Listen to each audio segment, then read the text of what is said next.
Welcome to episode 747 of Salsido Paranormal. I'm your host, James Salsido, and tonight I'm sharing experiences, which are true paranormal stories from the web. As always, you can find all episodes of the show, along with links to social media and ways to support the show, over at the website, which is salsidoparanormal.com. That's SALSIDO paranormal.com. And there you can also find links to the Trouble Minds Radio Network, KUAP Digital Broadcasting, and where you can listen there as well. And they have a lot of great shows 24/7. So please check that out. And looks like we're all set to start here with more of these true stories. So let me get back to the file, and we will start. Thank you all for being here. And let's see here. We're at. So, okay. This one says, when my grandma was a kid, around 13 or 14 years old, there was an abandoned house near her house in London, which was heavily affected by bombing in World War II. My grandma and her neighborhood friends would often play in the abandoned house until one day they saw a lady standing in the top of the stairs. The lady was wearing a Victorian-style white dress. Not just one kid saw her, but my grandma and the 6 or so kids in the group saw her too. The lady floated down the stairs, remaining still and statue-like. The kids fled the house and never went back. And that's where that one ends. It's a short one, but it's still amazing when you have these larger groups, like more than just one or two or three even. There sounds like there was like good 6 or 7 people there, kids there, that all saw the same thing. And which is really amazing because that doesn't always happen that way.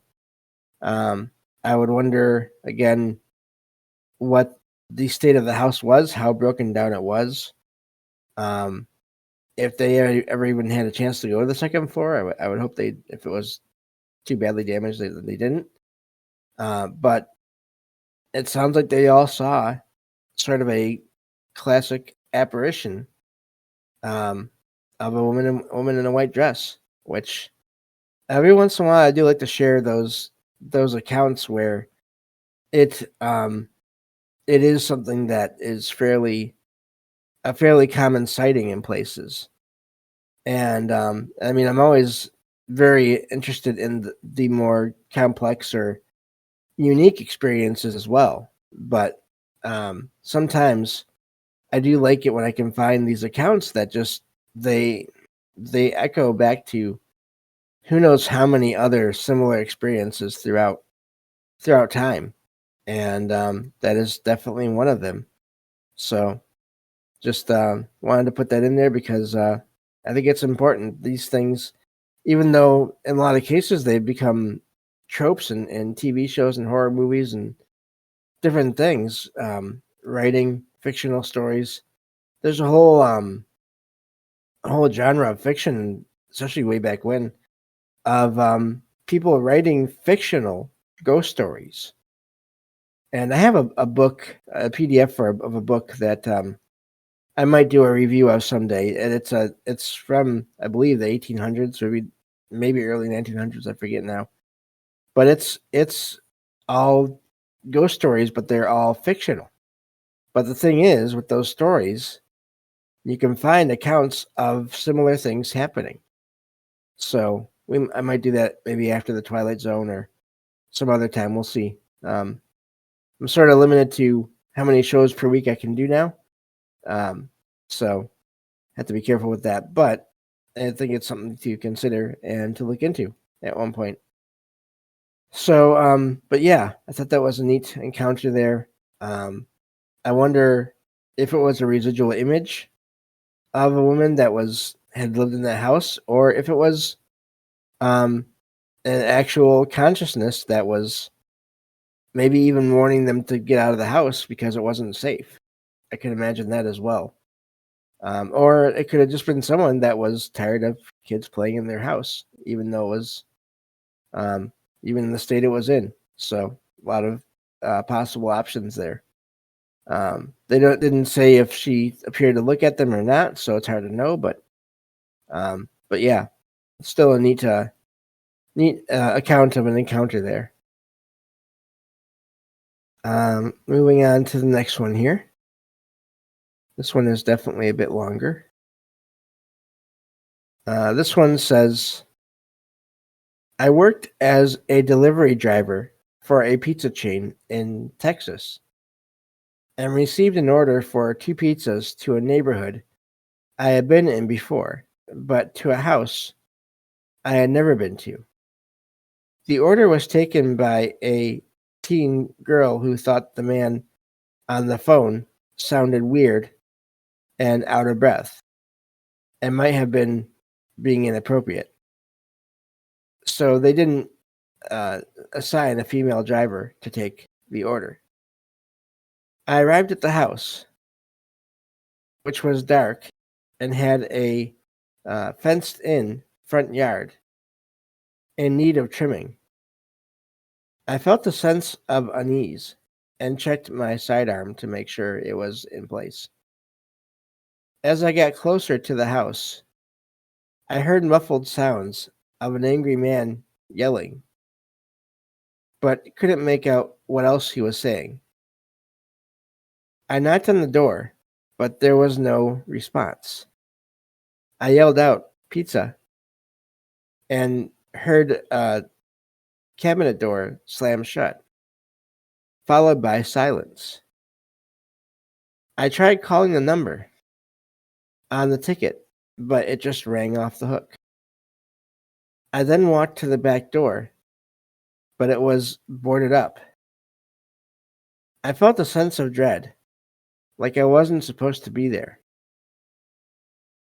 I swear I heard a voice say, "Get out." A lady walking by the road stopped me and asked what I was doing. I explained I was trying to deliver a pizza, and the lady revealed that no one had lived in the house since a deadly crime had been committed there. I asked her if she knew someone on the block with the initials on the order, and she said yes.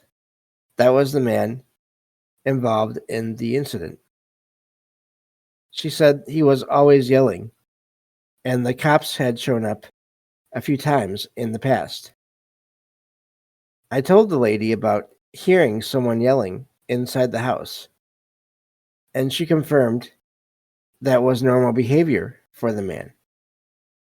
The lady mentioned that there had been a petition to have the house demolished, but it was still sitting in probate. I've heard of cases where spirits interacted with technology, and I guess this won't be the last either. And that's where that one is done, or ends. It's odd that there was that kind of thing going on there with the phone. It sounds like it was working. I wonder if it was, again, either. It seems like it'd be difficult for residual energy to make a phone call. But then again, with technology, I don't know. That's, I guess, an interesting question. Is can that happen? Can energy fields affect technology in different ways like that? And is that why there was no answer when the writer there called the line and trying to get a hold of the person that ordered the pizza? There's a lot of questions there, and I don't know, unless there was someone else there that had gotten in and was staying in the house, but then there had to be someone that sort of matched the behavioral patterns of the person that lived there before. Um, it seems like an odd experience there, and I mean, maybe you can write that off if you want to be skeptical enough, but that's not the first time I've heard of accounts where places have gotten phone calls from numbers that you would think don't exist anymore. If no one lives there, then obviously no one will be paying a phone bill to keep a line open, um, unless it was that close after where there was still service for a little while, I guess. But I just found that to be a really creepy experience that the person had, and then getting that information from a local, I guess you could say, about the events, and it did go into more detail in the original post there, but as far as what the crime was, but I did not want to get into that, um, just because it's not necessary. But yeah, so I don't know what happened there, but that's not the first weird account I found about people delivering things to places and having trouble with it because the whoever asked for the delivery doesn't seem to be there anymore. And so I don't know, maybe that's another show to do at some point as well. Um, but I do enjoy doing just having these random stories as well. So I don't really want to get into a pattern of doing themed shows all the time, but could be um, moving on to the next one here. Let me find my spot again and make sure I have everything in view. So there's that, which is good. And yeah, I don't know. Sony in the chat says Amazon is effing with people. I don't know, but that's a weird story there. Whatever was going on. Moving on to the next one here. This one says, I am of Mexican descent, so my family and I would visit our extended family in a small town in Mexico every December. One year we stayed with my aunt and cousins in a secluded house. My cousins and I slept in my cousin's room, which had a large bed. The room had a unique blue window, like the kind you can find in a church, that couldn't be opened. At around 2 a.m., I woke up feeling a strange sensation, like being watched. I looked around, excuse me, but saw nothing, so I used the bathroom. When I heard the sound again, I tried to wake up my cousins, but they were sleeping soundly. After 30 minutes, I dozed off to sleep again.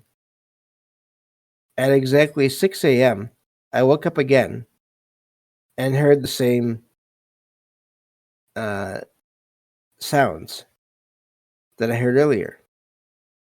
This time I turned to look at the clock and saw a person-shaped silhouette pressed against the blue window. The silhouette had two big wings that emerged from its back. I was frozen with fear and awe, unable to move, but I was aware of what I was seeing. The figure spread its wings and smiled for 3 seconds. Then its smile distorted into a long ear-to-ear grin. The figure's eyes were wide open, and it waved goodbye before I fell back asleep. I woke up again an hour later at 7 a.m. When I told my aunt and cousins about the experience, my aunt shrugged it off and said it was my guardian angel. But the figure's smile and behavior was unsettling. If it was an angel, would it have smiled like that? And that's where that one ends. And the writer there poses some good questions. and I don't have any answers. Um, that is a weird one because it sounds like they may have been hearing the sounds of the wings. I'm not sure, or the being pressing itself against the window. But it is odd. But also, I think there's so much written about what angels are, what ghosts are, what demons are, what beings are, what. And I think there can be a lot of crossover and confusion and um, just it's hard to know for sure unless you get a sense from it, from what your encounter with some kind of being. It's hard to know what you're experiencing, I think. So I don't know what that was, but I do agree that it doesn't seem like something. But see, it's hard to know because I've heard of accounts people have had where they've had experiences where they were protected by some being um in some way where an accident was averted, or they got a message about not going somewhere in their dreams from a being that looked frightening. Um, and so the point is there that I'm trying to make is that I've heard accounts of people having what seem to be guardians of some kind that still sort of are frightening to them, are scary to them, and because of how they appear. So I don't know what to make of that. Uh, yeah, I really don't know. It's there's too much unknown there. If they had ever had any other experiences, or before or after, did the family have any experiences? Um, there's just it's an amazing encounter, and I'm not doubting the person at all.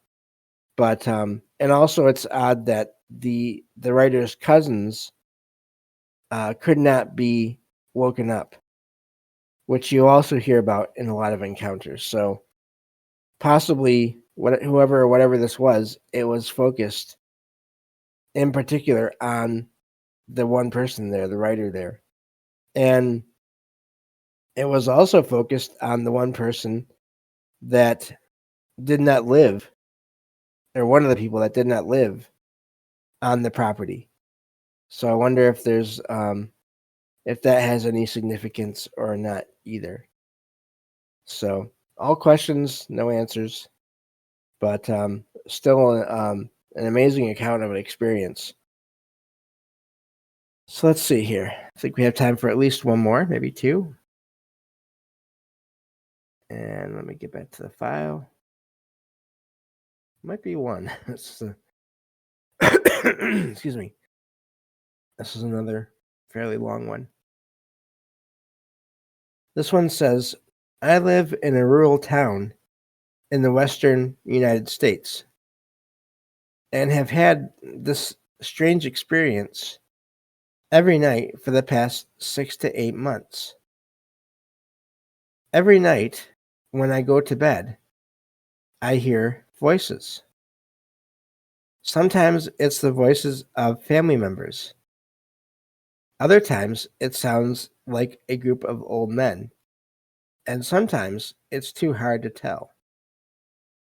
The voices are always low, but audible, and can be heard in different rooms, including the room above. I tried to read two words at once. Did not work out.